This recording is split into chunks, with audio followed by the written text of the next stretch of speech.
Party వేరుగా ఉండాలి, ప్రభుత్వం వేరుగా ఉండాలి. రెండు ఒకటైపోతే సమస్య గతంలో తెలుగుదేశం ఫేస్ చేసింది, మొన్న వైఎస్ఆర్ కాంగ్రెస్ పార్టీ ఫేస్ చేసింది. పార్టీ ప్రభుత్వం ఒకటే అన్నట్టు వ్యవహరించినటువంటి తీరు చూసాం. ఇప్పుడు ప్రస్తుతం కథ మారుతోంది. ఇదివరకు లేనటువంటి స్వేచ్ఛ ఇప్పుడు మంత్రులందరూ ఆస్వాదిస్తున్నారు. ప్రతి మంత్రి తమ తమ శాఖల పర్యవేక్షణ, తమ తమ శాఖ అధికారులతో రివ్యూలు వాళ్లే చేస్తున్నారు. స్పష్టంగా మనకు కనబడుతూ ఉంది.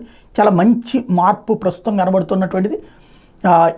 ఎవరికి వాళ్లే ఇప్పుడు నారాయణ గారు వాళ్ళ సంబంధించి మున్సిపల్ కమిషనర్లు అందరితో మీటింగ్, లేకపోతే కనుక అనిత గారు హోంశాఖకు సంబంధించి అధికారులతో మీటింగ్, ఇట్లా ఎవరికి వాళ్ళు వాళ్ళ శాఖలకు సంబంధించినటువంటి మీటింగులు పర్ఫెక్ట్గా చేసుకెళ్తున్నారు. తద్వారా ప్రభుత్వపరమైనటువంటిది ఒక సిస్టమ్ లైన్లోకి వచ్చేసింది.